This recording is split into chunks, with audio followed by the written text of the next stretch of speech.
ጤና ይስጥልን ክቡራን ተመልካቾቻችን፣ ሲሳይ አጌና ከሉዓላዊ ሚዲያ ዓርብ ጥር 8 2018 ዓመተ ምህረት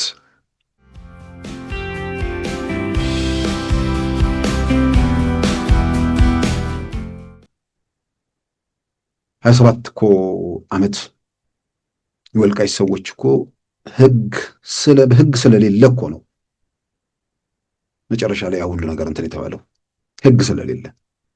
በህገ መንግስቱ መሰረት እኮ በደብዳቤ ሲጠይቁን የኖሩት ማንንም ኢትዮጵያዊ ወመዘክር ሄዶ የዛ ዘመን ከ1985 ጀምሮ ያሉ መጽሔቶችን ማየት ይችላል። ሲጮሁ ነበር። ግን ህግ ተብሏል። ህጉ የማይሰራባቸው እና የሚሰራባቸው ደግሞ ሰዎች አሉ ወይ ደግሞ ምናምን አጠቃላይ እና ዘላቂ መውጫ ለማድረግ በእርቪንግ ሚሲንጋ በኩል የተሄደበት መንገድ ያው አሜሪካ ካለች አለች ነው።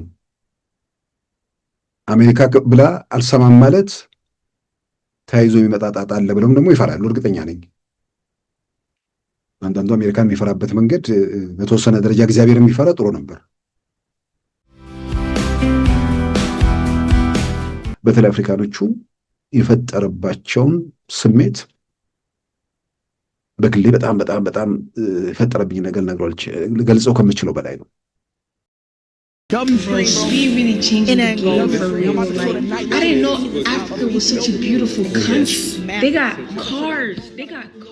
In the chat, bro. This is beautiful, bro. Holy crap, bro. Ethiopia is so beautiful.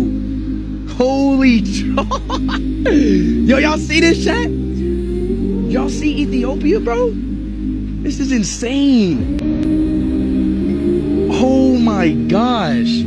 We're on top of this building right now. That is insane, G. That we have in our beautiful city of Addis Ababa. Guys, look at Africa. This is not New York. This is not Dubai. This you are seeing here is Africa. This image is our motherland, Africa, Addis Ababa, Ethiopia. Oh my God, oh my goodness. Guys, Speed Tower to Ethiopia really opened the eyes of a lot of people. In fact, Americans cannot believe this is Africa. Oh my God. I just watched iShowSpeed in Ethiopia show the nightlife. Baby, that thing is gorgeous. Oh my God, this is Ethiopia. It is so gorgeous.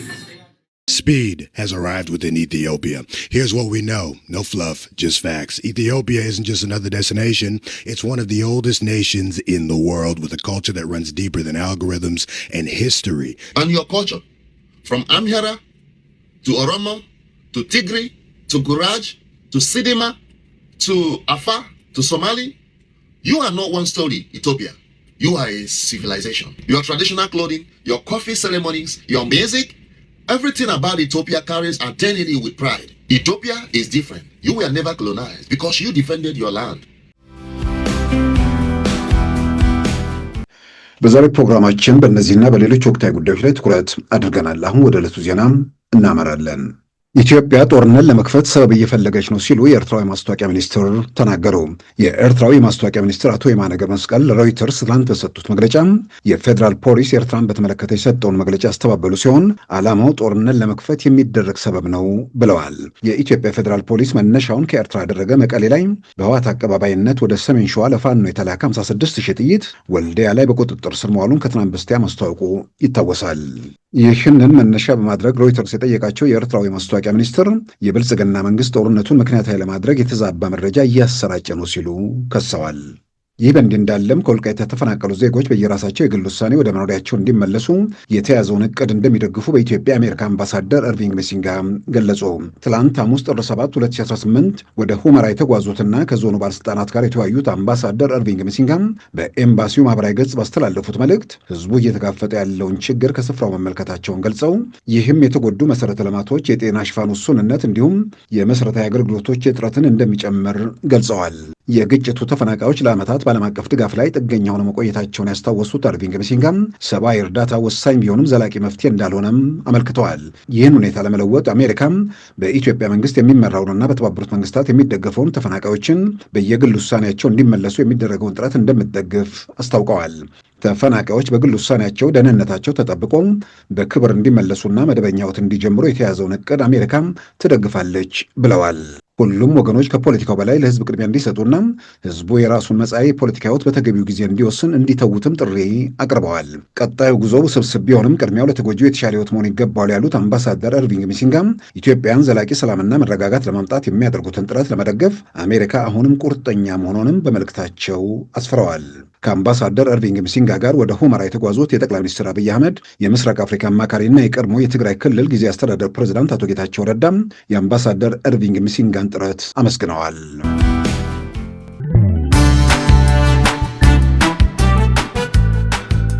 ሉዓላዊ ሚዲያን ይደግፉ። ስራዎቻችንን ለብዙ እንድናደርስ ሰብስክራይብ፣ ሼር፣ ላይክ በማድረግ ሉዓላዊ ሚዲያን ያጠናክሩ። እውነትን እንዘግባለን፣ ኢትዮጵያዊነትን እናቀነቅናለን። መድረኩ ግን ለሁሉም አመለካከት ክፍት መሆኑን እናረጋግጣለን። ሉዓላዊ ሚዲያ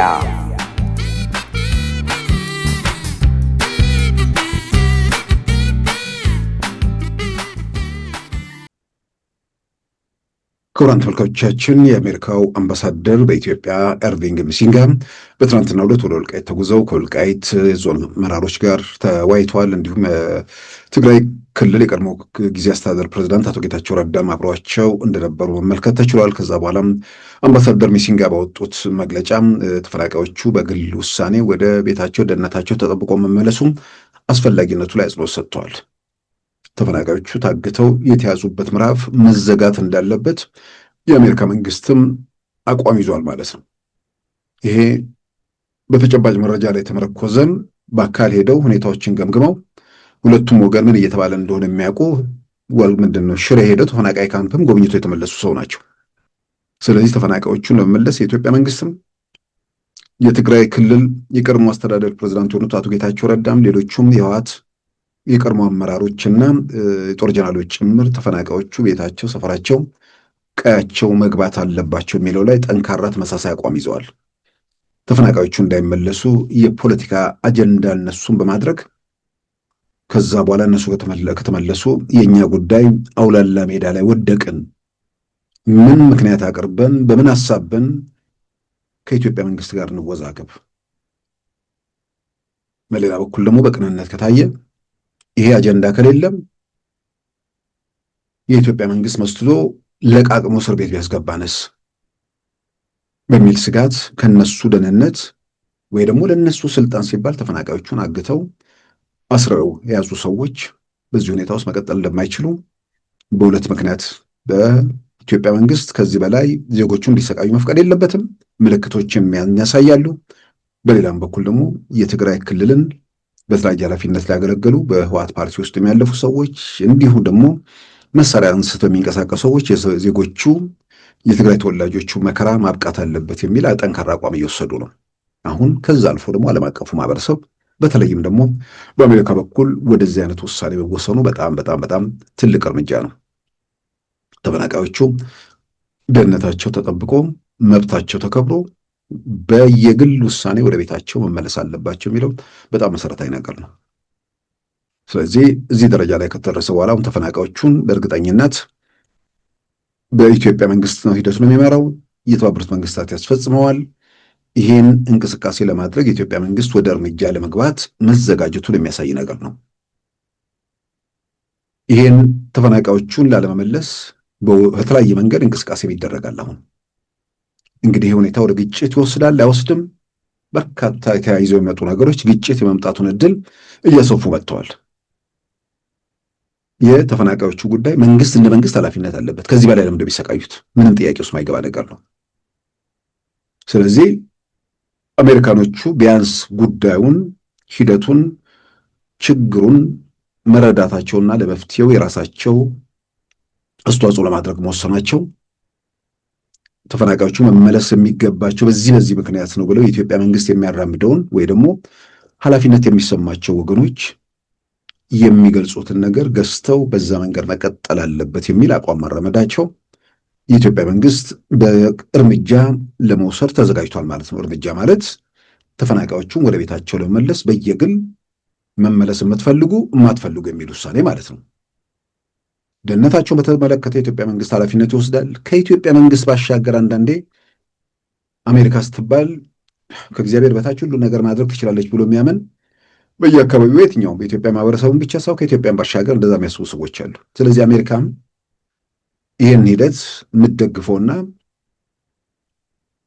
የምታበረታታው እርምጃ ከመሆኑ ጋር ተያይዞም ተፈናቃዮቹ የኢትዮጵያ ፌዴራል መንግስት ደህንነታችሁ ተጠብቆ ትመለሳላችሁ፣ ይህንም ከተባበሩት መንግስታት ጋር በመሆን ያስፈጽማል። የህወሓት መሪዎች የነበሩ እናቶ ጌታቸው ረዳ እንዲሁም ሌሎቹ የህወሓትና የክልሉ ባለስልጣናት የነበሩ ይሄ መከራ ማብቃት አለበት ብለው የኢትዮጵያ ፌዴራል መንግስት የሚያራምደውን አቋም እነርሱም ደግፈው ተፈናቃዮቹ መመለስ በሚገባቸው ሁኔታ ላይ ብዙ ርቀት ሄደው ስራው ሰርተዋል። እየተቆራረፉ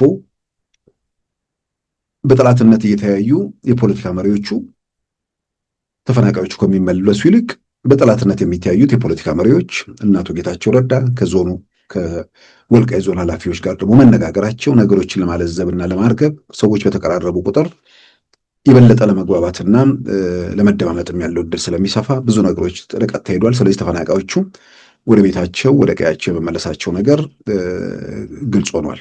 ስለዚህ የኢትዮጵያ ፌዴራል መንግስት ኃላፊነት ወስዷል። የትግራይ ባለስልጣናት ክልል ባለስልጣናት የነበሩ አሁን የፌዴራልም ያሆኑ አሁንም በተለያየ ኃላፊነት ያሉ ሰዎችም ይህን ሂደት እየደገፉ ነው። ከዛም በላይ የአሜሪካ መንግስትም ዋስትና ጭምር ማለት ነው። ምንም ጥያቄ ውስጥ ማይገባ ነገር ነው። ሂደቱን ደግፈዋለሁ ሲል ተፈናቃዮቹ ላይ በየትኛው መንገድ ችግር ቢደርስ የአሜሪካ መንግስት የኢትዮጵያ ፌዴራል መንግስትን ይጠይቃል። ስለዚህ በየትኛው መንገድ አሁን ተፈናቃዮቹ ቤታቸው፣ ቀያቸው፣ ሰፈራቸው የመግባታቸው ጉዳይ ወደ እርምጃ የመገባቱ ወደ እርምጃ የማምራቱ ነገር በቅርብ ርቀት ውስጥ የሚታይ ይመስላል። ይህን ተከትሎ እንግዲህ ምናልባት በስንት ጊዜ እንደሆን ባይታወቅም ተፈናቃዮቹን ለማስመለስ የኢትዮጵያ መንግስት ወይ ደግሞ ሂደቱን ተፈናቃዮቹን መዝግቦ በመመለስ ረገድ የተባበሩት መንግስታት የሚመለከታቸው አካላት ያንን ስራ ለመስራት ይንቀሳቀሳሉ። ህወሓት ያንን ለማደናቀፍ ሙከራ ለማድረግ እንቅስቃሴ ሊያደርግ ይችላል። በሁለት ምክንያት፣ አንደኛ ከቅርብ ጊዜያት ወዲህ የምናያቸው ነገሮች ከኤርትራ አንጻር የሚታዩ ነገሮች ደጋግሜ እንደምለው ኤርትራ ውስጥ ያለው ሁኔታ ተጨባጭ መሬት ላይ ያለውን ነገር ለመገምገም በብዙ መንገድ የተገደበ ሁኔታ እንዳለ እያየን ነው። ስለዚህ ወደ ግጭት ለመሄድ ፍላጎት ካለም ይህንን ነገር ለማስቆም ይሞክራሉ። ያ ግጭት የመፍጠር እድሉን ያሰፋዋል ማለት ነው።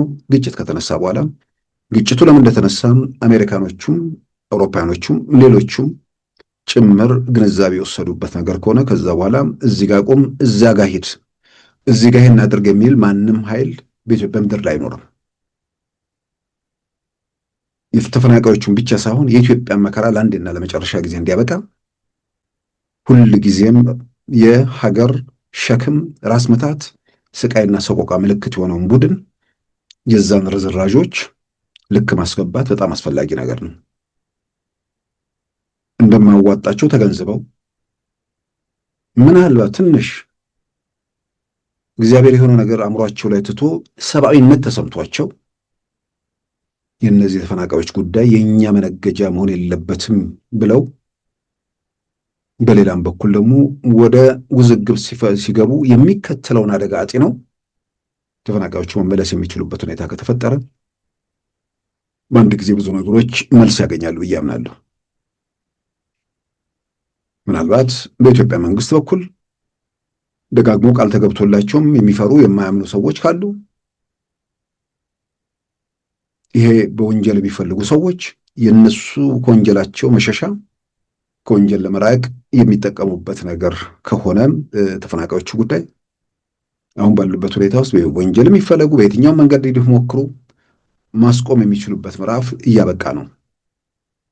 ስለዚህ ያ ችግር ብንፈጥር ችግሩ እኛው ላይ በረታል ብለው አምነው ማለት ተጨባጭ መሬት ላይ ያለውን ነገር አንብበው ወደዚህ ወደ መፍትሄ ሐሳብ የሚሄዱ ካሉ በእነሱ በኩል ደግሞ ያለውን ስጋት የኢትዮጵያ መንግስትን መስማትና ማስተናገድ ያለበት። ምክንያቱም በአጠቃላይ ኢትዮጵያ ውስጥ ያሉ ወንጀሎችን በተመለከተ ላለፉት 30 ምናምን ዓመታት የተፈጸሙትን በሽግግር ፍትህ ይታያል ተብሏል።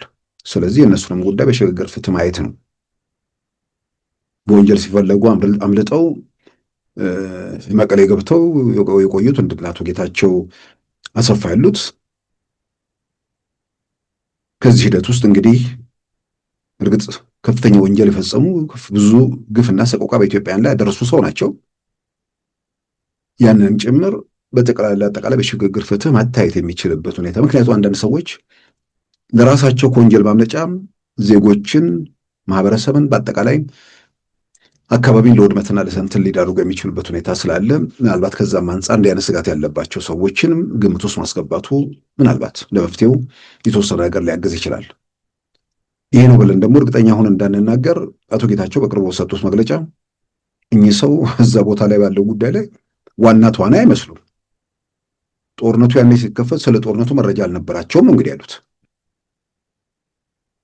መቼም እስከዚህ ድረስ ብዙ ርቀት የመጡት አቶ ጌታቸው እዚህ ጋር ሲደርሱ አቶ ጌታቸው አሰፋን ለመታደግ ብለው መረጃ ያዛባሉ ወይ ደግሞ የሆነ የተሳሳተ መረጃ ይሰጣሉ ብዬ አላምንም። ያው ከበቡንት እንደው ቲፒኤልኤፍ ስልጣን ላይ ስለነበር ውስጥ ሽኩቻቸው ውስጥ ችግራቸው አደባባይ እንዳይወጣ ሲከላከሉ ቆይተዋል። ሁሉ ነገር ደግሞ ከእጃቸው ከወጣ በኋላ በሁሉም ነገር አደባባይ በአብዛኛው ተሰጥቶ ደግሞ እናያለን። ስልጣን ላይ በነበሩበትም ወቅት በመካከላቸው በግለሰቦች በምናምን የነበረው ውዝግብ ያው ዛሬ እየተገለጠ የመጣበት ሁኔታ ስላሉ አቶ ጌታቸውንም በተመለከተ ያው እንግዲህ በዶክተር ደብረጽዮንና በአቶ ጌታቸው በመካከላቸው ያለ አለመግባባት ሰውየውን ከስልጣኑ አካባቢ ላይ ብዙ የሚጋበዙ አልነበሩም። ተርቀው የቆዩ ሰው ናቸው ማለት ነው። ምክንያቱም ዛሬ ትግራይ ውስጥ መከራ ምንጭ የሆኑ ሰውዬ አቶ ዶክተር ደብረጽዮን ከመጀመሪያው ጀምሮ ኢትዮጵያ ውስጥ የደህንነት መስሪያ ቤት ሰራተኛ ናቸው። መጀመሪያ አካባቢ ያው ብዙ ሰው ችግር በደንብ ላይ በነበረበት ወቅት እንግዲህ አንዱ የደህንነቱ ሰው ምክትል ሆነው የሚሰሩት እሳቸው ነበሩ። ምናልባትም የናርሲ አርባ ጉጉ የነበደኑ ቀጣዩ ነገር ነው። የናርሲ አርባ ጉጉ የነወተር የምናምን እዛ ግጭት ራሱ የደህንነት መስሪያ ቤቱ ምንድን ነው ሚና ያለው? ምናልባት ዶክተር ደብረጽዮን በሽግግር ፍትህ ውስጥ አልፈው ቢናዘዙና እውነታውን ቢፈነጥቁ እርሳቸው ቢያንስ ከ1993 ነበሩ፣ ያውቁታል ብዙ ነገሮች። ስለዚህ እሳቸው የዛን ጊዜ ምክትል በነበሩበት ወቅት አቶ ጌታቸው አሰፋ በኋላ ዋና የሆኑት እዛ መስሪያ ቤት ሰራተኛ ነበሩ ወይ ደግሞ በኃላፊነት ላይ ነበሩ፣ ግን ከዶክተር ደብረጽዮን በታች ነበሩ። ህዝባዊ ወያኔ ሓርነት ትግራይ ለሁለት ሲሰነጠቅ ማለትም ቶፕ የሚባሉት የድርጅቱ መሪዎች ቶፕ ከሚባሉት 7ቱ ሰዎች 5ቱ ተባረው 2ቱ ብቻ አቶ መለስና አቶ ስዩም መስፍን ብቻ የቀሩበት የህወሓት መሰንጠቅ ማለት ነው። የዛን ጊዜ በርካታ ስር ነቀል የሚባል ነገር በድርጅቱ ውስጥ ተካሂዷል። የደህንነት ኃላፊው አቶ ክንፈ ሲገደሉ ዶክተር ደብረጽዮን ኃላፊነቱን አልወሰዱም። እርሳቸው ራሱ ተጠርጣሪ ስለሆኑ ከኃላፊነት ተነስተው ከመክተልም ተነስተው ወደ ትግራይ ዞን ሊቀመንበር ምናምን አድርገው እንደሸኟቸው ነው የሚታወቀው። እሳቸው ወደዛ ሲሄዱ ከታች የነበሩት አቶ ጌታቸው የደህንነት መስሪያ ቤቱ ዋና ኃላፊ ሆነው ተቀመጡ። እንግዲህ ያኔ ኃላፊው የነበርኩ ሰው ጫፍ ወጣ ብለው አዝነው ተቆጭተው ወይ ደግሞ በሆነ ምክንያት ሊሆን ይችላል አቶ ጌታቸው ሲናገሩ እንደሰማነው በሁለቱ መካከል ጥሩ ግንኙነት እንደሌለ የገለጹበት ሁኔታ አለ።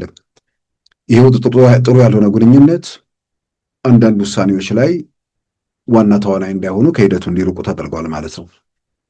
ስለዚህ በወንጀል ረገድ በዋናነት ያለባቸው እንደ ፓርቲ ሁሉም የጋራ የሁለት ዓመቱ ጦርነት ላይ በጋራ የወሰኑት ነገር አለ። ጦርነቱ መቼ ይጀመር፣ እንዴት ይጀመር ምናምን ላይ አልወሰንክም ማለት ጦርነቱ እንዲካሄድ የጋራ ስምምነት ፈጽመዋል። በዛ ላይ ኃላፊነት አለባቸው። ከዛ ውጭ ግን በውስጥ ኢነር ሰርክል የሚባለው ውስጥ ተዋናይ ስላልሆነው ያም ነገር ሁሉ መታየት ያለበት ብዬ አምናለሁ። በጥቅል ግን ከዛ አውዳሚ በኋላም ጦርነት በኋላም ያን አውዳሚ ጦርነት የመሩ ዋና ተዋናይ የሆኑ ሰዎች ሁሉ በሽግግር ሂደት ጉዳዩ ይታያል ተብሎ ከወንጀል ነፃ የሆኑበት ሁኔታ ስላለም ሌላውንም በዚህ መልክ ማየቱ መፍትሄ መስጠቱ አስፈላጊ ነው ብዬ አምናለሁ። ምክንያቱም ግለሰቦች ስልጣን ላይ በነበሩበት ወቅት በጣም አግዝፈን የምናያቸው ሰዎች ስልጣን ሲያጡ ማንነታቸው ሁሉ በደንብ ተገልጦ ስለሚወጣ ትልቁ ስጋታቸው፣ ፍርሃታቸው የተፈናቃዮች የታገቱበትን ጉዳይ የነሱ የራሳቸው የህልውና ጉዳይ አድርጎ ጨምር መስሎ የሚታይ ከሆነ የነሱ ህልውናና የተፈናቃዮቹ ጉዳይ ቀጥታ የሚያገናኘው ነገር እንደሌለም የተፈናቃዮቹ መመለስ የነሱን ህልውና እንደማያሳጣ የማረጋገጥ ስራዎች መስራቱ ወደ ግጭት ላለመሄድ ያሉ እድሎችን ያሰፋል። ምናልባት እንዲህ መደረጉ ውስጥ ያለ ቲፒኤልኤፍም የቀረው አሁንም በውስጣቸው የሽኩቻ ውስጥ እንዳሉ ይታወቃል። አሁንም ደግሞ ተጨማሪ ኃይል ከውስጥ እንዲወጣና ምንድነው ወደ ግጭት የሚሄዱን እድል የበለጠ እንዲያጠበቡ ለማድረግ የሚቻልበትም ሁኔታ ይኖራል ተብሎ ይታመናል። ስለዚህ ተፈናቃዮቹ 5 ዓመታት ከጥቅምት 2013 ጀምሮ ማለት ነው ወደ 5 ዓመት ከ3 ወር እንደዚህ አካባቢ ላይ ስደተኛ ካምፕ ላይ እየተንከራተቱ ነው። ይሄ ምዕራፍ ይሄ የስቃይ የሰቆቃ ዘመን ለአንዴና ለመጨረሻ ጊዜ ማብቃት አለበት። ለአንዴና ለመጨረሻ ጊዜ ማብቃት አለበት ማለት ተፈናቃዮቹን የፖለቲካ ድርጅቶቹ የነሱ አጀንዳ ማስፈጸሚያ ማድረጋቸውን ማቆም አለበት። አሁንም ያ ማለት የትግራይ ሉዓላዊ ግዛት የምናምን የሚባሉ ጉዳዮችን በአጀንዳነት ማውለብለቡ ማብቃት አለበት። የትግራይ ሉዓላዊ ግዛት፣ የአማራ ሉዓላዊ ግዛት፣ የኦሮሚያ ሉዓላዊ ግዛት፣ የሶማሌ የሚባል ሉዓላዊ ግዛት የለም። ይህን ደጋግሞ ማስታወስ በጣም አስፈላጊ ነገር ነው። የአፄ ኃይለሥላሴ መንግስት የራሱን አስተዳደር አካባቢዎች ነበሩት። ደርግ የራሱ አስተዳደር አካባቢዎች ነበሩት። ህወሓትም የራሱ አስተዳደር አካባቢዎች ነበሩ። የጠቅላይ ሚኒስትር አብይ መንግስትም የራሱን አስተዳደር አካባቢዎች መፍጠር ይችላል። ግን ዘላቂ የሆን ደግሞ ተብሎ ምንድን ነው በምክክር ኮሚሽኑ በኩል እየታየ ነው። ስለዚህ ኢትዮጵያ ውስጥ ስልጣን ላይ ያለ አካል ለአስተዳደር እንዲመቸው፣ በሌላም በኩል ደግሞ የዜጎችን መብት ባረጋገጠ መልኩ አከላለሎች ተፈጽመዋል። ህወሓት ሲመጣ የፈጠረው አከላለል እግዚአብሔር ያሰመረልን አከላለል አይደለም። አንድ ኢትዮጵያ ውስጥ የፖለቲካ ስልጣኑን እንዴት አድርጎ ማቆየት እንደሚችል እንጂ ሀገር እንዴት ይቀጥላል የሚለውን ታሳቢ ያላደረገ የፖለቲካ ቡድን መጥቶ ያሰመረው መስመር ነው። ያ ቡድን ያሰመረው ነገር ላይ በጎ ነገሮች አሉ። ሰዎች ራሳቸውን በራሳቸው ማስተዳደር ተግባር ላይ ባይውልም አሁን ተግባር ላይ እየዋለ ስለሆነ በቋንቋቸው ራሳቸውን ማስተዳደራቸውን የተመለከቱ ጉዳዮች ማንም ወደኋላ ሊመልሳቸው አይችልም። ማንም ጤነኛ ሰው እነዚህ ተጠናክረው መቀጠል ባለባቸው ጉዳይ ላይ ስራ ይሰራል። ስለዚህ ይህን ታሳቢ ያደረገ ሰዎች በግለሰብ ዜጎች መብት እንደ ማህበረሰብ የማህበረሰብ መብት የሚከበርበትን የፖለቲካ ስርዓትና ያንን አጽንቶ መሄድ፣ ከዛ ውጭ አከላለል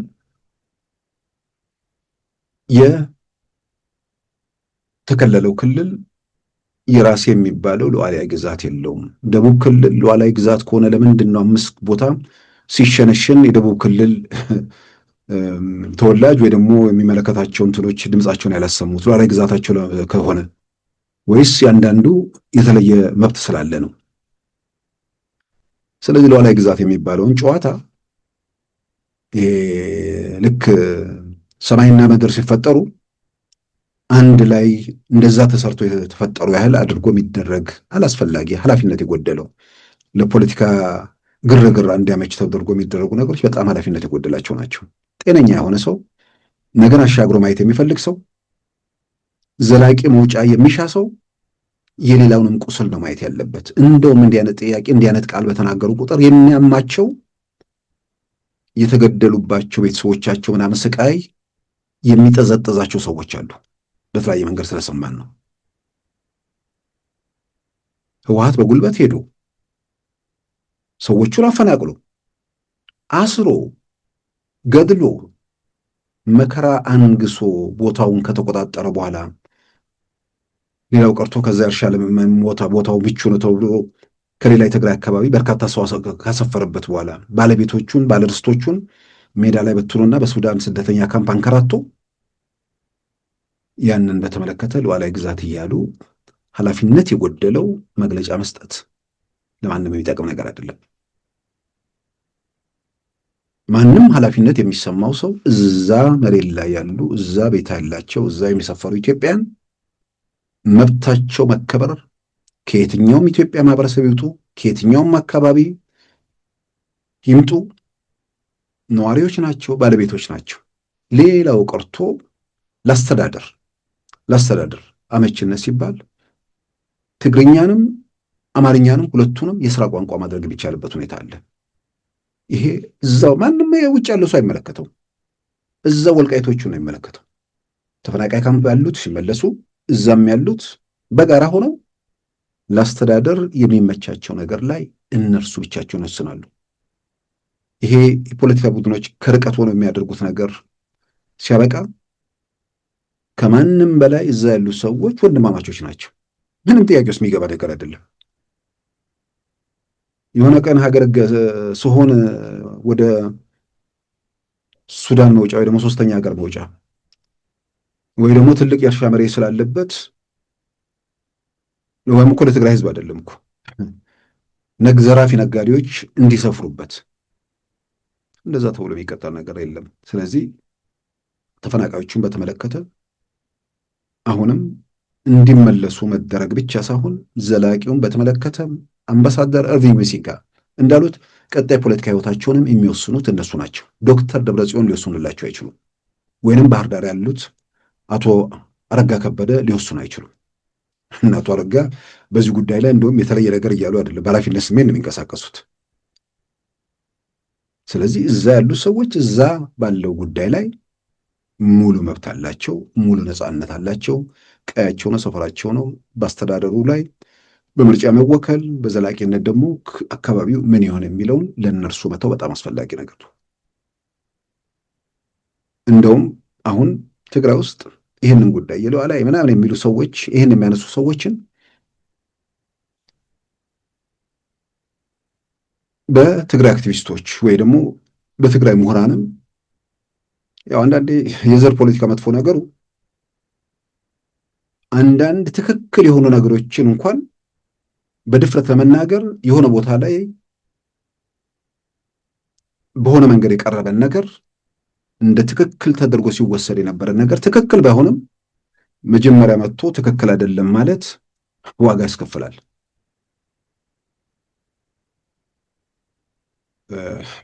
አንድ ምሳሌ ሊሰጥ ነበር። አሁንም ጭምር የማይገባቸው ወይ ደግሞ እንትን የማይሉ ሰዎች ስላሉ፣ ግን አንዳንዴ እውነቱን ላይ መገለጽ አለበት። የሃይማኖት አባቶችን በተለያየ መንገድ መናገር አለባቸው። አንድ አጋጣሚ ላይ ነው ከዚህ ቀደም አንስቼው ካልሆነ አላውቅም። የኦርቶዶክስ አባት ቃለ ምልልስ አደርግላቸው አሁን በእስልምናና በክርስትና መካከል ቢያንስ በአንዳንድ ጉዳይ ላይ ተመሳሳይነት ነገር መኖሩን ግምት ውስጥ በማስገባት በተለይ ደግሞ ወቅቱ ኢትዮጵያ ውስጥ የድምፃችን ይሰማ የሚለው ጥያቄ በጣም ጎልቶ የሚሰማበት ወቅት ስለሆነ ጉዳዩን ከኦርቶዶክስ ጋር ወደ ግጭት ለመውሰድ ደግሞ ጥረቶች የሚታዩበት ወቅት ስለነበር በዛ ዙሪያ ያነጋገርኳቸው ሃይማኖት አባት ጋር ተያይዞ በተለይ ይሄ ከእምነት ጋር የዚህን ስጋ ይሄኛው አይበላም ይሄኛው ምናምን የሚሉ ነገሮች በብዛት ስለሚነሱ በዛ ዙሪያም ደግሞ አንዳንድ መረጃ ስለሚታወቅ ለምንድን ነው ሙስሊም ያረደው ማይበላው የሚባል ነገር ጥያቄ አነሳለሁ። ያልሰማ ሰው አሁንም ሊከብደው እንደሚችል አውቃለሁ። አንዳንዴ መጽሐፍ ቅዱሳዊ መሰረት የሌለው በሌላም በኩል ደግሞ ህጋዊም እንደዚህ መሰረት የሌላቸው ጉዳዮችን የሆነ ወቅት ላይ በሆነ አጋጣሚ ስራ ላይ ውለው የቆዩና ከዛ እውነታ መውጣት ሰው ሊቸገር ይችላል። የሃይማኖት አባቱ ያሉት በመጽሐፍ ቅዱሳችን አይሁድ ክርስቲያንና ሙስሊም ያረደውን እንበላለን፣ ከዛ ውጭ የሆነ ነገር ግን አይበላም። ክርስቲያን አይሁድና ሙስሊም ያረደውን እንበላለን። ልክ ተመሳሳይ ጥያቄ ለአንድ ለእስልምና የሃይማኖት አባትም ይሄ በቪዲዮ ያለ ሜዳ ላይ ያለ ነገር ነው የምናወራው። ተመሳሳይ ጥያቄ ያቀረብኩ እርሳቸውም ክርስቲያን አይሁድና ሙስሊም ያረደውን እንበላለን፣ ከሶስቱ ውጭ የታረደ ነገር አንበላም። ይህንን የሃይማኖት አባቶች ናቸው የሚናገሩት ከሁለቱ። የኖርንበት ዛሬም ድረስ የቀጠሉ ነገር ደግሞ ይታወቃል። ይህን በተመለከተ ይህን ነገር በተለይ የኦርቶዶክሱ አባት ከተናገሩ በኋላ አንድ ወዳጃችን መቀበል አቅቶት መከራከሪያ ማጥቶ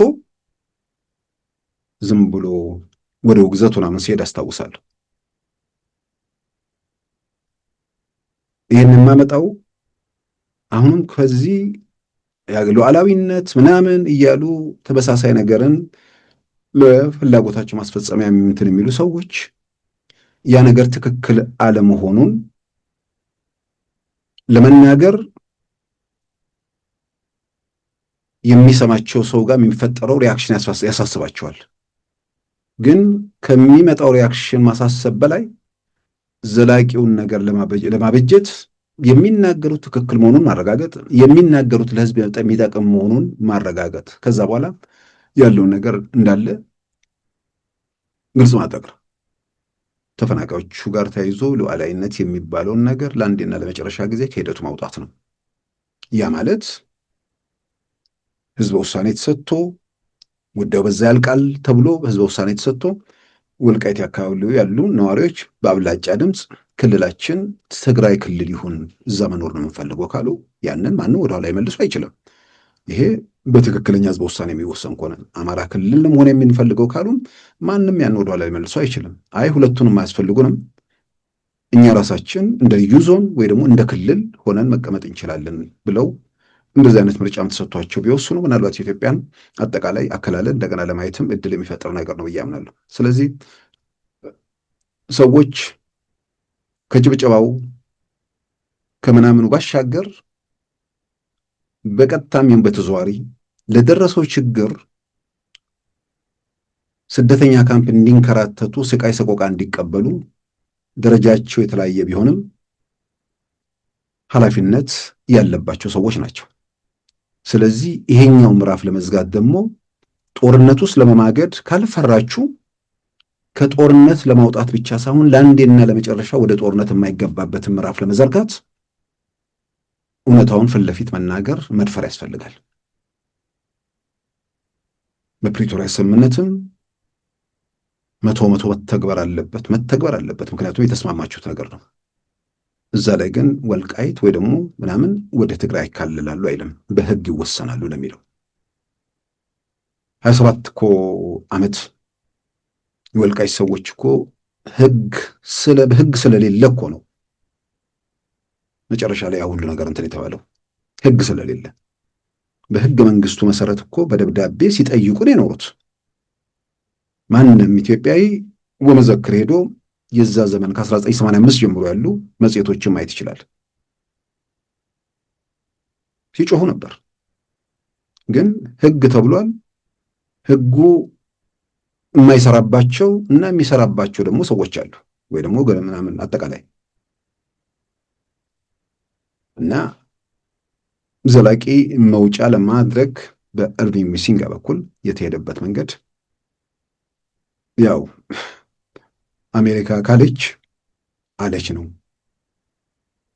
አሜሪካ ብላ አልሰማም ማለት ተያይዞ የሚመጣ ጣጣ አለ ብለውም ደግሞ ይፈራሉ። እርግጠኛ ነኝ አንዳንዱ አሜሪካን የሚፈራበት መንገድ በተወሰነ ደረጃ እግዚአብሔር የሚፈራ ጥሩ ነበር። በአጠቃላይ እንግዲህ አምባሳደር ኢርቪንግ ቢሲንጋ ወደዛ ተጉዘው በተለይ ወደ ወልቃይት ተጉዘው ለመፍትሄው ዙሪያ የሰጡት አስተያየት ብዙ ነገሮችን ለመመለስ ለመለወጥ ያለው እድል ሰፊ ነው ተብሎ ይታመናል። የፖለቲካ ግርግሩን ትቶ ተፈናቃዮቹም ወደ ቤታቸው ወደ ስፍራቸው መመለሱ ላይ ሁሉም ሰው በኃላፊነት ስሜት መንቀሳቀስ አለበት። እሱ የተሻለ የሞቀ ቤት ውስጥ እየኖረን ሰዎች በድንኳን ውስጥ እንዲንከራተቱ፣ ልጆቻቸው በጅብ እንዲበሉ እንዲህ አይነት ኃላፊነት የጎደለው ተግባር ውስጥ ከዚህ በኋላ እንዲቀጥሉ መፍቀድ በእርግጥ ፌዴራል መንግስቱም አይፈቅድም። የትግራይ በተለያየ ደረጃ ያሉ ምሁራንም ፖለቲከኞቹም እናንፈቅድም በሚል አቋም የወሰዱበት ሁኔታ ነው። ከዛም ባሻገር በምዕራባውያኑ በኩል ይሄ ነገር በየግል ውሳኔያቸው መመለስ አለባቸው የሚባል ደረጃ ላይ ደርሷል። ስለዚህ ወደ አንድ በጎ ምዕራፍ እናመራለን ተብሎ ይጠበቃል። እንግዲህ ከዚህ ጋር ተያይዞ ሰሞኑን የኤርትራው ፕሬዝዳንት ከሰጡት መግለጫም ጋር እንደገናም ደግሞ ከትናንት በስቲያ ኢትዮጵያ ፌዴራል ፖሊስ ያወጣው መግለጫ አለ። ያንን ተከትሎ ዓለም አቀፍ ዜናም ሆኗል። የኢትዮጵያ ፌዴራል ፖሊስ ያወጣው መግለጫ ከአስመራ ተነስቶ በህወሓት አቀባባይነት ወደ ሰሜን ሸዋ ሲጓዝ የነበረ የጦር መሳሪያ ወልዲያ ላይ በቁጥጥር ስር መዋሉን፣ ያም የጦር መሳሪያ ሳይሆን የጦር መሳሪያ ጥይቶች ከ56 ሺህ በላይ ጥይቶች፣ የብሬን ጥይት፣ የክላሽ እና ሌሎች ጥይቶች በቁጥጥር ስር መዋላቸው ተገልጿል። ይህንን የቅድመ ምርመራው ሂደት እንደሚያሳየው የኤርትራ መንግስት በህወሓት በኩል በመቀሌ በኩል አድርጎ መሳሪያውን ጥይቱን እንደላከ የሚያሳይ ነው። ስለዚህ ምርመራው ቀጥሏል በሚል ፌዴራል ፖሊስ ጉዳዩን በግልጽ እንትን ብሏል። ሻዕቢያ በሚል ይህን እያደረገ ነው በሚል እንግዲህ ግልጽ አድርጓል። ይህን ተከትሎ ሮይተርስ ዜናውን ፒክ አድርጎት በዛ ጉዳይ ላይ የኤርትራውን የማስታወቂያ ሚኒስትር አቶ የማነ ገብረ መስቀልን አነጋግሯል። እርሳቸው የኢትዮጵያ መንግስት ወደ ጦርነት ለመግባት ሰበብ እየፈለገ ነው በሚል ሂደቱን አጣጥለዋል። የኢትዮጵያ መንግስት ጦርነት ለመግባት ሰበብ እየፈለገ ነው ወይ? ወደ ጦርነት ለመግባት ሰበብ የሚፈልግ አካል ስለመነጋገር ሊያስብ አይችልም። ጦርነት ውስጥ መግባት ነው የሚፈልገው ቀጥታ። እርግጥ ነው እንነጋገር እያለ ያንን ዝም ብሎ ለሽፋንነት እየተጠቀመ ወደ ግጭት መግባት የሚፈልግም የለም ማለት አይደለም። ነገር ግን 2 ዓመት ሙሉ የኢትዮጵያ መንግስት ስለመነጋገር ነው የሚያወራው በአደባባይ እየተገለጸ ያለው። እነሱም ቢያንስ በአክቲቪስቶቻቸው በኩል ሳያፍሩ የሚናገሩት የኢትዮጵያ መንግስት እንነጋገር እያለ እየለመነ ነው እያሉ ነው። ስለዚህ ወደ ግጭት ወደ ጦርነት መግባት የሚፈልግ መንግስት እንነጋገር የሚል ተማጽኖ ለምን ያቀርባል? ሁለተኛ ያንን የሚል መንግስት ወደ ጦርነት ለምን ይገባል ብቻ ሳይሆን በሌላ ወገን ያለው ለመነጋገር ካልወሰነ ምን ማለት ነው? ልዩነቴን በንግግር አልፈታም በኃይል እፈታለሁ ማለት ነው። በኃይል ለመፍታት መፎከር አያስፈልግም እኮ። በኃይል ለመፍታት ወዲያው መንቀሳቀስ አያስፈልግም። መንገድ መሪዎቹና አነስተኛ ምናምን ጥቃቅኖቹ እነሱን የተወሰነው እንደተባለው ጥይቶን የመሳሰለውን ነገር በደንብ መስጠት ያስፈልጋል። ማስረበሽ፣ ሁከት መፍጠር፣ ግርግር መፍጠር፣ ያኔ ግጭቱን ኢትዮጵያ ውስጥ ማድረግ እንደዚህ ተብሎ ታስቦ ያሁን የፈራረሰ ህወሓት አለ። በሌላ በኩል ደግሞ የመከኑ 2 ሸኔና ፋኖ የሚባሉ ድርጅቶች አሉ። እነሱ ላይ ተመርኩዞ በመንገድ መሪነት በሆነ መንገድ ጉዳይ አስፈጻሚነት የሆነ ነገር እናደርጋለን ብሎ ካልታሰበ በስተቀር አልነጋገርም አንድ አካል ሲል ተነጋግሬ አልፈታውም ማለት ነው። አልፈታውም ማለት ነው። ተነጋግሮ ካልፈታው ችግሩ ታዲያ እንዴት ነው የሚፈታው? አልነጋገርም የሚል ኃይል 2 መንገድ ነው ያለው። ሁለቱም መንገድ ግን የጦርነት መንገድ ነው። አልነጋገርም ልዩነቴን በመሳሪያ ፈተዋለሁ ነው። በመሳሪያ በመፍታት ውስጥ እንግዲህ መነጋገር የሚመጣው እኔ ካበጃጀኋቸው እኔ እግር ቀጥዬ ነፍስ ከዘራኋላቸው ቡድኖች ጋር ነው። እነሱም ቤተ መንግስት ካደረስኩ በኋላ ከዛ በኋላ እነጋገራለሁ። በቅንነት ካታየ እንደዛ ሊሆን ይችላል። ዛሬ ላይ ቆመን ማንም ጤነኛ ሰው ዝም ብሎ ነገሮችን በቀላሉ ለሚገመግም ሰው ከዚህ በኋላ የኤርትራ መንግስት ከቀናው ምኞቱ ወደ ተግባር ከተለወጠለት ኢትዮጵያ ውስጥ የአነስተኛና ጥቃቅን ቡድኖችም የህወሓትም የማንም ኢትዮጵያ ውስጥ መንግስት እንዲኖር አይፈቅድም። የሚያደርገው ኢትዮጵያ ውስጥ እንዳልኩ ደጋግሜ የሚለው ነው፣ ከህወሓት ጋር ካልሰራ፣ ከጠቅላይ ሚኒስትር አብይ መንግስትም ጋር ካልሰራ ከማንም ጋር እንደማይሰራ እርግጠኛ ስለሆነ ኢትዮጵያን ወደ ማፍረስ ነው የሚሄደው። ስለዚህ እንነጋገራለን የሚለው ነገር ኢትዮጵያን ከፈረስም በኋላ ከዛ በኋላ ከየጎጣችሁ ከምናምን ተወካዮች ጋር እንነጋገርና ችግራችሁን ወደኛ ታሻግሮ የሚል ነገር ሊሆን ይችላል። ከዛ ያለፈ ነገር ሊሆን የሚችልበት እድል የለም። እኔ እነዚህ የቲፒኤልኤፍ ሰዎች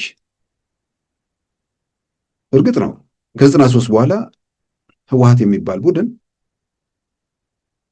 የመከነ መሆኑ ብዙ ኃይል ብዙ የሚስማሙበት ነው ማለት እና አቶ መለስም ከሂደቱ ከወጡ በኋላ ማለት ነው በሞት ምናምን ከወጡ በኋላ በተለይ ቀረው ማለት ነው በተለይ ከ2005 ምናምን በኋላ ያ ባይሆንማ ዛሬ ኢትዮጵያ ውስጥ በተፈጠረው ነገር ማድረግ የሚገባቸው ነገር የሆነ ነገር ተደርጎ ከኢትዮጵያ መንግስት ጋር ሰላም ማውረድ ብቻ ነው ለነሱ መፍትያቸው። የሆነ ነገር አድርገው እግር ላይ መውደቅ ከሚገባቸው ከሆነም እግር ላይ ወድቀው ከዚህ ውጭ ምርጫ የላቸውም። ከኤርትራ መንግስት ከሻዕቢያ ጋር ተስማምተው ምንድን ነው የሚሰሩት ነው እኮ በጣም እኮ አስገራሚ እኮ ነገር ነው። ከዚህ ቀደም የሰማነው ነገር አለ። ቅሬታ አላቸው የሚላክልን ያረጀ መሳሪያ ነው፣ ከዛ ውጭ ደግሞ እነዚህ ወዳደቁትን እንስራላችሁ ብለውናል። እምነት የለውም ሻዕቢያ በኛ ላይ ይላሉ። እንዴት እምነት ይኖራል? ድሮስ ዛሬም ጭምር አክቲቪስቶቻቸው የሚናገሩት በሚዲያዎቻቸው የሚስተጋባ ነገር አለ እንዴ? ኢትዮጵያ እንደዚህ አበባ ስትታይ ኤርትራ የደቀቀችው ህወሓት ባስጣለብን ማዕቀብ ነው ይሉ የለ እንዴ? የማዕቀቡ ከተነሳ ከ7 ዓመት በኋላ ደግሞ ምን ሰሩ የሚለው ራሱ ጥያቄ ሆኖ እንደጠበቀው ነው ማለት ነው። ስለዚህ ህወሓት ኢትዮጵያ ፖለቲካ ውስጥ ተመልሶ ህይወት ኖሮት እግር አውጥቶ እንዲራመድ ትንፋሽ ኖሮት እንዲንቀሳቀስ ሻዕቢያ አይፈቅድም በምንም ተአምር። ህወሓት ስለሆነም ብቻ አይደለም፣ ከዚህ በኋላ ኢትዮጵያ ውስጥ የኢትዮጵያን የፖለቲካ ስልጣንና የኢትዮጵያን አቅም የሚቆጣጠር ኃይል በአካባቢው እንዲኖር አይፈልግም። ከኤርትራ ያነሱ ትንንሽ እንጎቻ መንግስታት እንዲፈጠሩ ነው የሚሻው። ምናልባትም እኮ ዋናውን ተልእኮ ከፈጸመ በኋላ ቀሩ ብሎ የሚያስባቸውን የቲፒኤልኤፍ መሪዎች እኮ ድራሻቸውን ሊያጠፏቸው ሁሉ ይችላል፣ የጦር ጀነራሎችን ጭምር እርግጠኛ ለመሆን ከዛ በኋላ ሁለተኛ በዚህ በኩል ስጋት አይመጣብኝም የሚል መቶ እርግጠኛ ለመሆን አሁን አስፈሪ የሆነበት የጠቅላይ ሚኒስትር አብይ መንግስት ነው። የሆነ ሰማይና ምድር ቦታ ተቀያይረው ተአምር ተፈጥሮ በኤርትራ መንግስት የሚደገፉት ኃይሎች እንትን ቢደርሱ 4 ኪሎ ቢደርሱ የሚሆነው ነገር የኢትዮጵያ ሀገረ መንግስት ፍጻሜ ብቻም አይደለም። አሁን ለመንገድ መሪነት የታጩት የቲፒኤልኤፍ ሰዎች ለሌላ ጊዜ ትንሽ ምናልባት ጉልበት አበጅተው መከራ ስቃይ እንዳይሆኑ እዛው ድራሻቸውን ያጠፋቸዋል በጣም በእርግጠኝነት። ስለዚህ አሁን የሚያደርጉት ነገር ለራሳቸው ሞት የሚደረግ ትብብር ለማይገኝና ለማይደረስበት ጉም ላይ ለተሰቀለ ስልጣን የሚደረግ ደጅ ጥናት ነው።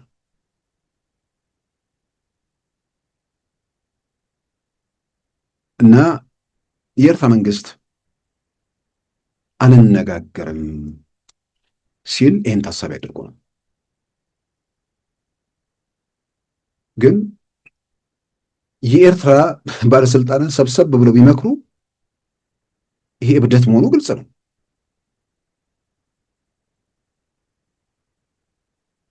አሁን ባለው የኢትዮጵያ ሁኔታ እነዚህ የሚባሉ ድርጅቶች ሰፈር ውስጥ የሚንቀሳቀሱ ሽፍቶች ናቸው፣ ቲፒኤልኤፍን ጨምሮ። በሰፈር ሽፍታ አካባቢው ላይ ምናልባትም 3፣ 4፣ 5 መንግስታት ተደምረው ቢመጡ ሊቋቋሙት የማይችሉት አይናቸው እያየ እየፋፋ እየፈረጠመ አንዳንዴ በቴክኖሎጂ በመሳሪያ ምናምን ብቻ ያሳብባሉ። ከዛም በላይ በብዙ መልኩ ጦርነት ሰዎችን መሪዎችን ይፈጥራል። የ2 ዓመቱ ጦርነት ብዙ ውድመት ብዙ ስቃይ በኢትዮጵያን ላይ ያደረሰ ቢሆንም በዛ መሃል ብዙ መሪዎችን መፍጠር ተችሏል። ከዛ በኋላም ሁሌም ጦርነት እንዳይነሳብህ ዋስትናው መዘጋጀት ነው። ከተነሳብህም ባጭሩ ደፍጥጦ ሰላምን ለማረጋገጥ መዘጋጀት ነው። ስለዚህ ከበቂ በላይ ዝግጅቶች አሉ። አንዳንዴ እንደውም እኮ የኢትዮጵያ መንግስት ተማጽኖና ልመና እኮ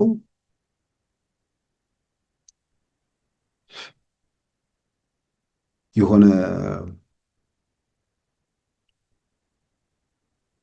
አንበሳው የሆነው አይጧ ምናምን ሲል ደጅ ጥናት የሚያደርግ ነው እኮ ይመስል ኃላፊነት ስለሚሰማው ይመስለኛል። ምንም ጥያቄ ውስጥ የሚገባ ነገር አይደለም። ለአንዳንድ ኤርትራ አክቲቪስቶችም ደጋግሞ ማሳሰብ የሚያስፈልግ በተለይ ባለፉት ቀናት የኤርትራ ፕሬዝዳንት የተናገሩትን ቃል ከመጠን በላይ እንትን ሲሉ ምን ያህል ደካማ አክቲቪስቶች እንዳሉ በተለይ በዛ ረገድ አስተዋልኩኝ። መሸማቀቅ፣ ማፈር፣ መደበቅ የሚገባቸውን ቃላት አደባባይ ወጥተው በማስተጋባት ደስታቸውን ለመግለጽ ሞክረዋል። ሌሎችም በዛ መንገድ አስተጋብተዋል። ይህን ጉዳይ ስናነሳ አንዳንዶች ደግሞ ጠቅላይ ሚኒስትሩም እንደዚህ ይሳደቡ አልነበሩ? የትኛው? ከዛ በኋላ የሆነ ቪዲዮ ቀጣጥሎ ይላክልኝ ሰው አለ። ይሄ የሆነ ከሆነ ቦታ እየቀጠልክ ሳይሆን ልክ እንደዚህ በፊት ለፊት ይሄን አሉ ማለት ነው። ስለዚህ ያኔ ምናምን የሚባል ምክንያት መስጠቱ ይህንን ነገር ማስተጋባቱ ብዙ የሚጠቅም ነገር አይመስለኝም። ምናልባትም ለነሱም ደጋግሞ ማስተዋወሱ ደግሞ ጥሩ። ፕሬዝዳንት ኢሳያስ ሲፎክሩና መጨረሻ ላይ ደግሞ ምን እንደሚሆን ደግሞ የጥንት የሰገሌ ጊዜ የምናምን የምንለው ጦርነት ጊዜ ምናምን ታሪክ አይደለም። በ1992 የካቲት 19 ማግስት ከባድመ ወጣን ማለት ፀሐይ ለዘላለም ጨለመች ነው። ከባድመ አንወጣም፣ የትኛውንም የሰላም ሀሳብ አንቀበልም። የተደረጉ ጥረቶች የአሜሪካ፣ የሩዋንዳ፣ የአፍሪካ ህብረት፣ የአሜሪካው ልዩ መልእክተኛ አንቶኒ ሌክ ይህ ሁሉ ደጅ ጠንቶ አንሰማም ከተባለ በኋላ እንዲሰሙ ያደረጋቸው ማንም የኢትዮጵያ መከላከያ ሰራዊት ነው። የጥንት ዘመን ነገር አይደለም። የዛሬ 26 ዓመት የካቲት 1992 የኢትዮጵያ ሀገር መከላከያ ሰራዊት ባድመን ተቆጣጥሮ የኤርትራን ኃይሎች ካባረረ በኋላ ጉዞ ወደ አስመራ መሆኑ ስለተረዱ አንቀበልም ብለው ለረጅም ጊዜ አንገራገሩትን የሰላም ሀሳብ በማግስቱ ለተባበሩት መንግስታት ድርጅት ዋና ጸሐፊ፣ ለአፍሪካ አንድነት ድርጅት ዋና ጸሐፊ፣ ያን የአፍሪካ ህብረት አልተቋቋመም፣ ለሁሉም በኋላ አልጀርስ ላይ የውጭ ጉዳይ ሚኒስትሮች ወደ መፈራረም የሄዱት ከዛ በኋላ ታህሳስ ላይ የሁለቱ መሪዎች መፈራረም የጦርነቱ የኢትዮጵያ መንግስት የኢትዮጵያ የበላይነት ከተረጋገጠ በኋላ ነው። ደም ሳይፈስ እዚህ ነገር ውስጥ ሳይገባ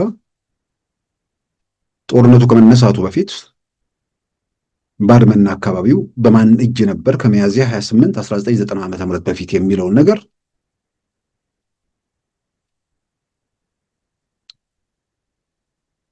ተጠንቶ በኢትዮጵያ መንግስት እጅ ነው። ስለዚህ የኤርትራ መንግስት ያንን ይልቀቅና ከዛ በኋላ ንግግር ይጀመር የሚለውን ነገር አልሰማም ነው የተባለው። ከዛ ሌሎች ሰላም ሐሳብ አንቀበልም ነው። ዛሬ ይህንን ማለት ባስታውሰው የኢትዮጵያ መንግስት አሁን እንነጋገር ጥያቄ አለኝ፣ ጥያቄያችንን በንግግር በውይይት እንፍታ እያለ እየተማጸነ እየለመነ ነው። አልነጋገርም ያለው የኤርትራ መንግስት በተለይም ፕሬዝዳንት ኢሳያስ ናቸው። የባድመ ታሪክ ሲደገም እንነጋገራለን ቢሉ ያን የመነጋገር የሚኖር አይመስለኝም።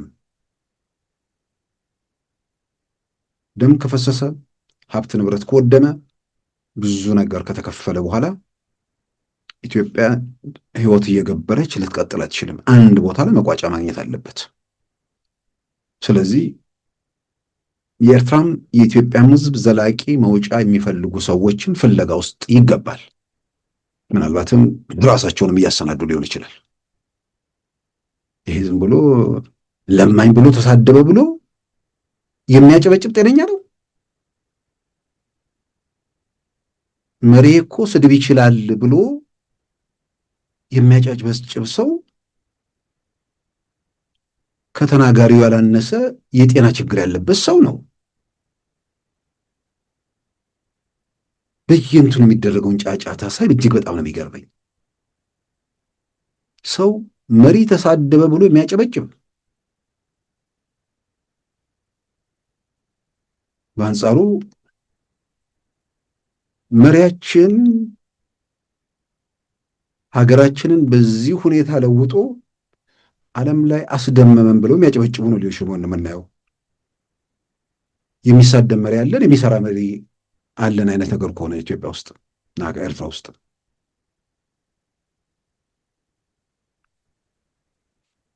ወደ ሰሞኑ ነገርን ስመጣ አይሾ ስፒድ ትላንት ማስቸዋለሁ። ሰው ለመቀናጣት ሲሞክር እጅግ በጣም ነው የሚገርመኝ። ሰዎች ተጽዕኖ የሚፈጥሩበት መንገድ የተለያየ መንገድ አለ። ኢትዮጵያ ውስጥ ቲክቶከሮቹ የሆነ ነገር ሲያደርጉም እንደዚህ ጮት ነበር። ወጣቱ ጋር መድረስ የምትችለው በእነሱ ብቻ ነው፣ ምንም ጥያቄ ውስጥ የሌለ ነገር። ይሄንን ወጣት ግን ወደ መጥፎ ጎዳና እንዳይሄድ እነርሱን ራሳቸውን ብዙሃኑ ጋር መድረስ የሚችሉትን መሳሪያ ማድረግ ነው። በሀገራዊ ህልም በተለያየ መንገድ በቴክኖሎጂ በምናምን ይሄንን ወጣት ወደሆነ መስመር ውስጥ ለማስገባት መልእክት ማስተላለፊያ መሳሪያዎች ማድረግ ነው። ይሄ ልጅ እኮ ተአምር ነው የሰራው ለኢትዮጵያ። የኢትዮጵያ መንግስት ዓለም ላይ ያሉት የሚባሉ ትልልቅ የመገናኛ ብዙሃን ላይ ማስታወቂያ ቢሰራ አይሾ ስፒድ ላይ የፈጠረውን ተጽዕኖ መፍጠር ይችላል ወይ? እኔ እንትን ላይ ነበር ኮሜንቶቹን አይቼ በጣም ተገርሜ ነበር። አይ ኮሜንቱ ምን ኮሜንት አይደለም፣ መዓት ሰዎች እኮ ዓለም እኮ በተለይ አፍሪካኖች እኮ ተንጫጩ፣ ቪዲዮ እኮ ሰሩ እጅግ በሚገርም ሁኔታ። ኢትዮጵያ በከፍተኛ ደረጃ ተሸጠች። አንዳንዱ ለማቃለል ወጣቶች ጋር ነው ሰውዬው። ታዲያ ነገ ኢትዮጵያ ነገ ወጣቶች አለች እንዴ? ስለ ኢትዮጵያ የሰው ዘር መገኛ፣ የቡና መገኛ፣ የነጻነት ምልክት እውነት ለመናገር ይሄን ሂደት ያስተባበሩ ኢትዮጵያ መንግስታዊ ተቋማትም ይሁን የግል ተቋማት በጣም ትልቅ ኃላፊነታቸውን ተወጥተዋል። ምክንያቱም በየቦታው መረጃ በመስጠት ረገድ፣ ኢትዮጵያን በማስተዋወቅ ረገድ ብዙ የታዩ ነገሮች እጅግ የሚያስደስቱ ናቸው። ይሄ ልጅ ብዙ ሀገር ዞሯል። ካልተሳሳትኩ ማሌዥያ ምናምን ወይ ሲንጋፖር እንደዚህ አካባቢ ይመስለኛል ከፍተኛ ተመልካች ያገኘው። ያም እንግዲህ ከወራት ከዓመት በኋላ ምናምን ነው 10 ምናምኖች ውስጥ የገባው። አጠቃላይ ሲመለስ ሲለካ ግን በአንድ አዳር 24 ሰዓት ሳይሞላ 10 ሚሊዮን ተመልካች ያገኘ፣ ከዛ በላይ ደግሞ ሪያክሽኑ ግብረ መልሱ ከምንም በላይ ኢትዮጵያን ሲያዩ ከታሪኳ ከምናምን በጣም ሁሉ የተዋጣ ነው። በተለይ ማታ የድሮን ፉቴጁን ካዩ በኋላ አፍሪካን አንድ እንደውም ዶክመንተሪ ሰራለ በአጭር ጊዜ ውስጥ አፍሪካ ሲባል ሪሞት ቦታዎች ያሉ ልብስ የማይለብሱ በድህነት በጉስቁልና የሚኖሩ እሱን ነው በሚዲያዎቹ ሲያሳዩ ነው የኖሩት። Speed really changed the game for real. Like, I didn't know Africa was such a beautiful country. They got cars, they got water, they got Wi-Fi. Let's see how creators and the world reacted after iShowSpeed visited Africa, especially Ethiopia. አሁን ግን አንደኛው ይሄ ኒውዮርክ አይደለም፣ ይሄ ዱባይ አይደለም፣ ይሄ አፍሪካ ነው ኢትዮጵያን እያለ እንትን በቁጭት የሚናገረው። Compared to the infrastructure that we have in our beautiful city of Addis Ababa. Guys, look at Africa. This is not New York. This is not Dubai. This you are seeing here is Africa. This image is our motherland, Africa, Addis Ababa, Ethiopia.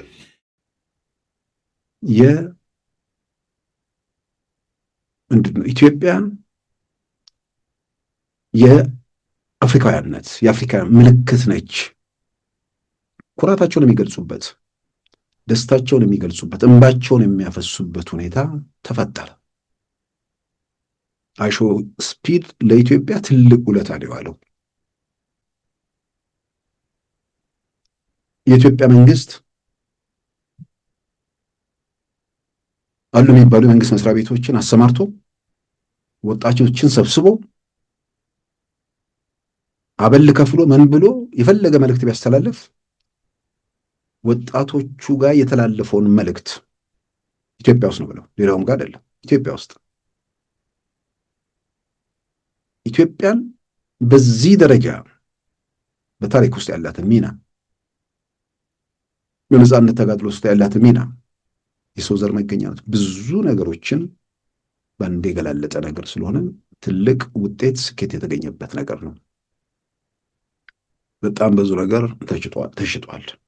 በጣም በሚገርም ሁኔታ ሆነ ለመናገር ሩቅ ያሉት አፍሪካኖቹ አይደሉም፣ ሩቅ ሆኖ የሚጮሁትም አይደሉም፣ አገር ቤት ሆኖ ክፍለ ሀገርም ሆኖ አይደለም፣ አዲስ አበባ ሆኖ ራሱ አሁን የወንዝ ዳር ፕሮጀክት አንዳንዴ ስዕል ላይ ነው የሚያሳዩን እስኪባል ድረስ ነው። ወይዘሮ አዳነች ሰሞኑን ኢትዮጵያ ውስጥ የወንዝ ዳር ፕሮጀክቱን ፕሮግራም እያሳዩ ነበር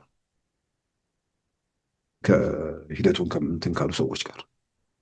የፒኮክ መናፈሻ፣ የአራዳ መናፈሻ፣ እነዚህ አሁን በጣም በእንትን ውስጥ የገቡ የቆሻሻ በጠያ ብካ የነበሩ ቦታዎች ዝም ብሎ እኔ እውነት ለመናገር እንትን ላይ ነፍ ላይ ተቀምጦ ቢታይ እንኳን ዝም ብሎ የሚያስደስት ነገር አለው። መሬት ላይ ነው መሰረት ድንጋይ ያልተቀመጠ ምናምን አላለ። ድንገት አዲስ አበባ ዙሪያዋ ዋና ህይወት ያለበትን አካባቢ እንዲሆን ተደረገ። መጠነ ሰፊ ስራ እየተሰራ ነው ኢትዮጵያ ላይ። ምናልባት አሁን በኢትዮጵያ በኩል ትውልዱ ላይ መሰራት ያለበት ነገር አፍሪካኖቹ በዚህ መጠን የአፍሪካ ምልክት ከአፍሪካ አንድነት ድርጅት በ1955 ሲመሰርቱ የአፍሪካ አባቶች ያኔ እነሱ በነጻነት ተጋድሎ በመናምን ውስጥ ጭቆናውም ባርነቱም ብዙ ነገር ስላለ በዛ ተጋድሎ ውስጥ ህብረተሰቡ በደንብ ያውቀው ነበር የነጻነትን ዋጋ። ከዛ በኋላ ከነጻነት በኋላ ባለው ነገር ላይ ብዙ ክፍተቶች አሉ። ወጣቱ ሌላ ነገር ይሏል። ስለዚህ አሁን ይሄ ኢትዮጵያ የነጻነት የአፍሪካን አጠቃላይ ጥቁሮች የነጻነት ምልክት መሆኗን ማየት የተቻለበት ሁኔታ ስለተፈጠረ ከዚህ ቀደም በአንዳንድ ዩቲዩበሮች አሁን ጋናዊ በጣም ጎበዝ ልጅ እነሱ ቅሬታ ጥያቄ የሚያነሱት ኢትዮጵያን አካባቢ ይሄ ጥቁርና አይደለንም ወይ ደግሞ አፍሪካ አይደለንም አይነት ስሜት የሚንጸባረቅበት ሁኔታ በተለያየ መንገድ ስላለ እሱ አንደኛ እውነት አይደለም፣ ሁለተኛ ሌላውን ምን ያህል እንደሚያስከፋው ምልክት የምትባል ሀገር የአፍሪካ ህብረት መቀመጫ የሆነች ሀገር ዜጎቿ አፍሪካ አይደለንም ወይ ደግሞ ጥቁር አይደለንም ወደሚል ነገር ውስጥ መሄዳቸው ኦባማ እኮ ጥቁር ነው የከለር ነው እንዴ?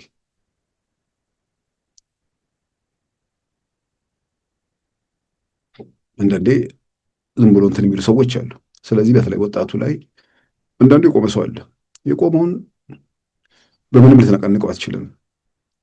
የሚራመዱ ነገን ማየት የሚችሉ ወጣቶች ላይ ብዙ ነገር መስራት አለ። አፍሪካ ውስጥ ሚና እንዲኖር በየትኛውም ቦታ ላይ እንድትከበር የተከበረች ሀገር የአፍሪካ ምልክት የሆነች ሀገር መሆኗን የሚያሳዩ አንተም አፍሪካዊነትን ያለ ብዥታና ያለ ጥርጣሬ ጥቁር መሆንን አረጋግጠን በዛ ዙሪያ ወጣቶቹ ላይ ስራ መሰራት አለ። በየትኛውም አጋጣሚና ሁኔታ የትኛውም አፍሪካዊ ሲያገኙ አፍሪካዊነታቸውን ጥቁርነታቸውን አጉልተው መናገር የሚችሉበት ሁኔታ ብዙ ነገሮች ወደ ኢትዮጵያ ለመሳብ ወይ ደግሞ ከኢትዮጵያ ጋር ያለውን ቅርበት ለነሱ የተሻለ ሁኔታ ለመፍጠር ያለውን እድል ያሰፋውና በተለይ አፍሪካኖቹ የፈጠረባቸውን ስሜት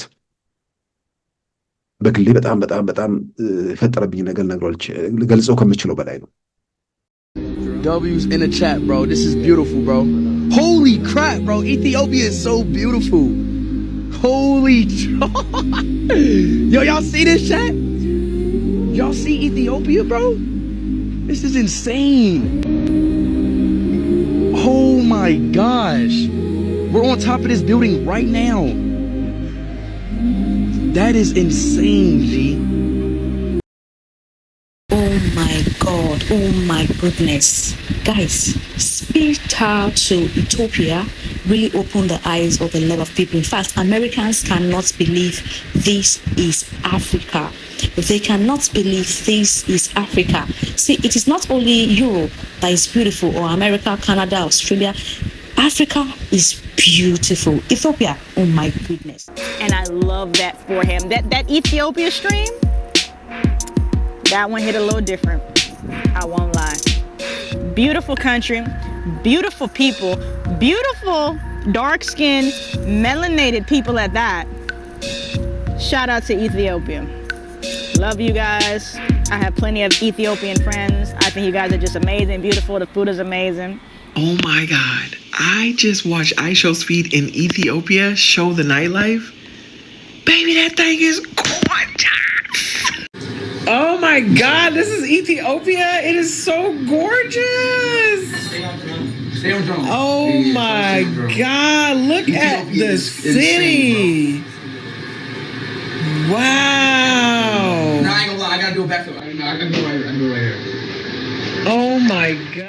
Ethiopia has, I think it's like, bro, it's one of the biggest cities ever, bro. It took me 1 hour just to get to it took me an hour and 30 minutes just to get to my hotel. Speed has arrived within Ethiopia. Here's what we know. No fluff, just facts. Ethiopia isn't just another destination. It's one of the oldest nations in the world with a culture that runs deeper than algorithms and history that predates modern borders. That's why this live stream is already drawing attention. Viewers are watching closely to see how this unfolds, whether it's navigating Addis Ababa, engaging with everyday life on the streets, experiencing traditional food and music in real time, or interacting with the locals who may be seeing Speed for the very first time. Now, what will make this moment stand out even more will be the people within Ethiopia that showcase their country for millions of viewers who may be seeing Ethiopia through a live stream lens for the first time. Every moment becomes representation, not through a documentary, not through a travel ad, but through unscripted human interaction. And that is powerful. Anytime I see Ethiopian content, one thing stands out immediately. History, pride, and beauty run in your DNA. Beauty coming from Ethiopia is timeless. It's elegant, it's royal, it's ancient. Ethiopian women, your features, your grace, your presence, unmatched. Ethiopian men, your posture, your confidence, your quiet strength, powerful. And your culture, from Amhara to Oromo to Tigray to Guraj to Sidima to Afar to Somali, you are not one story, Ethiopia. You are a civilization. Your traditional clothing, your coffee ceremonies, your music, everything about Ethiopia carries identity with pride. Ethiopia is different. You were never colonized because you defended your land. You preserved your language. You preserved your history. When Africa speaks of ancient kingdoms and resistance, your name is always written in bold. And this is what the black world must understand. Oh, ማለት ነው ስፍር ቁጥር የለው እያንዳንዱ ዩቲዩበር የተለያዩ ቪዲዮዎችን እያደረገ የሰራውን ማንም ሰው ዝም ብሎ ዩቲዩብ ላይ ገብቶ አሁን ቲክቶክ ላይ ምናምን ሄዳለ ቲክቶክ ላይ ተናገሩትን ወደ ዩቲዩብ ሰብስበው ብዙዎች የሰሩት ስለዚህ በጣም በጣም በዚህ ደረጃ ትልቅ ማስተዋቂያ ላይ አይቻላቀም ለኢትዮጵያ ነው ብለው ለምንድን ነው ያን ያለ ኢትዮጵያ ደግሞ ሌሎች ሀገር ሄዷል አሁን ለምሳሌ ግብጽ ነበር ከኛ በኋላ ከኛ በፊት ኬንያ ነበር ሩዋንዳም ነበር ብዙ ቦታ ነበር በየትኛው መንገድ የኢትዮጵያን ያህል ተጽዕኖ መፍጠር አልቻለምና ብዙ የተደመሩ ነገሮች ውጤት ነውና በዛ ሁሉ ኢትዮጵያ ሰው ሊደሰት ይገባዋል መንግስት ላይ ቅሬታ ያላቸው መንግስት ላይ ጥያቄ ያላቸው የሚጠይቁን ነገር እየጠየቁ ግን ደግሞ ማያፍሩበት ሀገር የፈጠረላቸው መንግስት መሆኑን ደግሞ እውቅና መስጠቱ ይጠቅማል ሌላ የሚጠየቀው ጥያቄ አጠይቁ አይደለም ግን የሚጠየቀው ጥያቄ ተረት መሆን የለበትም ምኞት መሆን የለበትም መሬት ላይ ያለ የሚጨበጥ የሚዳሰስ መልስ የሚያገኝ ነገር መሆን አለበት የስልጣን አምሮታችሁን ወይ ደግሞ ሌላ በሽታችሁን ሜዳ ላይ በመርጨት የሚፈጠር የሚለወጥ የሚመጣ የሚሄድ መንግስት የለም ይሄንን ቆም ብሎ ማየት መመርመር ለሁሉም አስፈላጊ ነው በያምናለሁ ክቡራን ተመልካቾቻችን የዛሬ አርብ ጥር 8 2018 ፕሮግራማችን በዚሁ ተጠናቋል ተነስተልን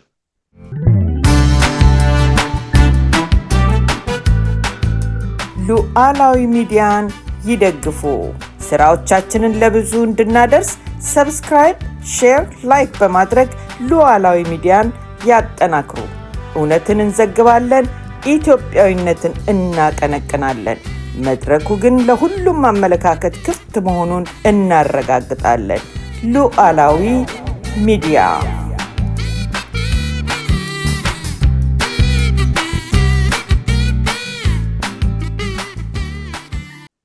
የዛሬ አርብ ጥር 8 2018 ፕሮግራማችን በዚሁ ተጠናቋል ተነስተልን